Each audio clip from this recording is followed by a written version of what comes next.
Նախագահի նստավայրում 1 րոպե լռությամբ հարգում են հայրենիքի պաշտպանության համար զոհված զինծառայողների հիշատակը, ապա հետմահու պարգևատրում են Ադրբեջանի դիվերսիոն հարձակման ժամանակ կամ դիպուկահարի կրակոցից զոհված զինվորներին։ Արիության մեդալը զոհվածների հարազատներն են ստանում։ Մարտական հինակետում օգոստոսի 12-ին հակառակորդի հրազենից սպանված Կարեն Հովհաննիսյանի մեդալը մայրն է ստանում։ Ներկաները նրան հոտնկայս են ծափահարում։ Անցած տարվա դեկտեմբերի 25-ին Կարենը պետք է տուն դառնար, չհասցրեց։ Անուշ Հովհաննիսյանը որդու կորստի հետ առ այսօր չի հաշտվում։ Առավոտյան բարի լույս է մաղթում, գիշերը օրվա եղածը պատմում։ Ասում է, այսօր պատմելու շատ բան ունի։ Որդուս կասեմ, տղաս, այսօր քո սխրանքի համար քեզ հասանելիք պարգևը ստացա։ Համոզված եմ, որ կուրախանամ։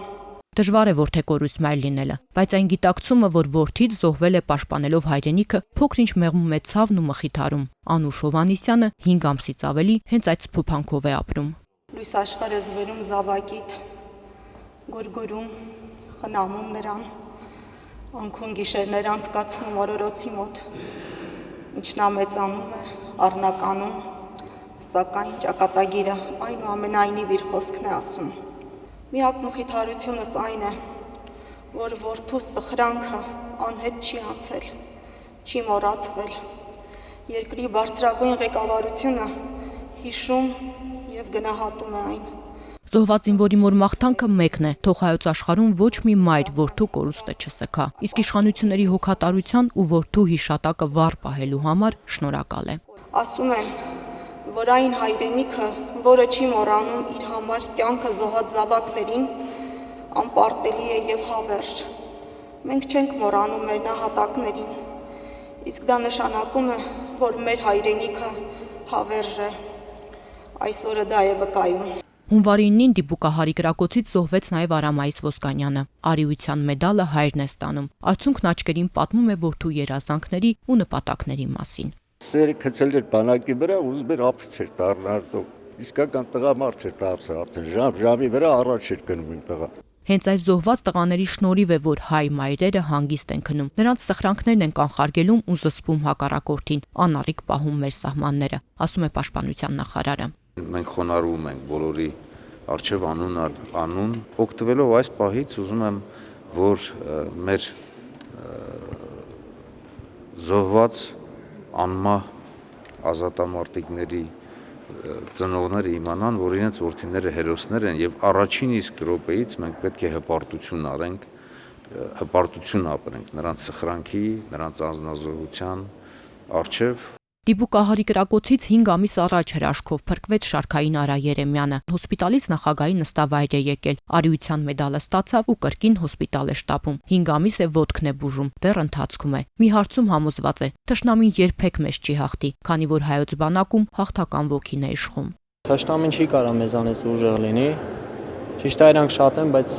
մեր նման դուխ չունեն։ Բանակի օրվա արդիվ ծառայողական պարտականությունները կատարելիս ցուցաբերած նվիրումի եւ խիզախության, մատուցած նշանակալի ծառայությունների համար մեդալներով ու պետական պարգևներով պարգևատրվեցին նաեւ մի խումբ զինծառայողներ ու ազատամարտիկներ։ Նախագահը նրանց շնորհավորելով ընդգծեց. արդեն 4-րդ դար է, ինչ ազատ ու անկախ պետականություն ունենք։ Հայաստանի զինված ուժերն առաջին քայլերն էին, որ դրվեցին պետականաշինության հիմքում։ Դա ժամանակի եւ տարածաշրջանի պարտադրանքն էր։ Մենք շատ լավ գիտեինք, թե ով ենք մենք եւ որտեղ ենք ապրում։ Մենք հայ ենք եւ լինելով մերձավոր արևելքի եւ առաջավոր Ասիայի հնագույն ազգերից մեկը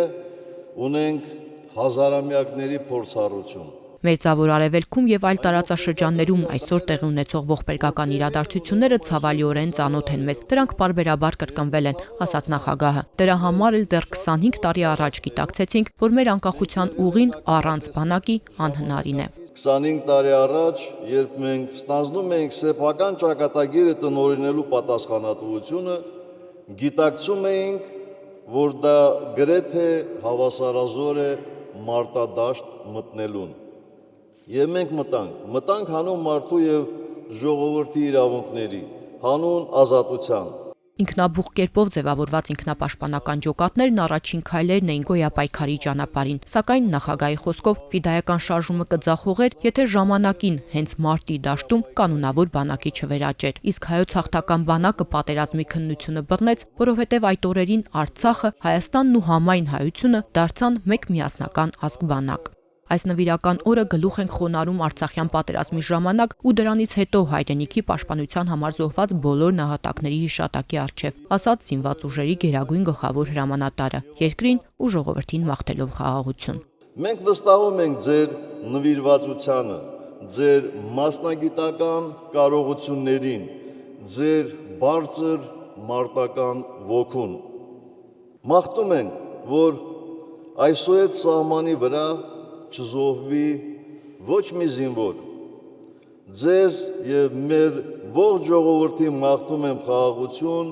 հանուն մեր երկրի ազատության, հանուն արդար աշխատանքի, որ պայմանն է ամեն մի առաջընթացի։ Ազնիվ Կարապետյան, Նարեկ Ղազարյան, Գառնիկ Նահապետյան, այսօր։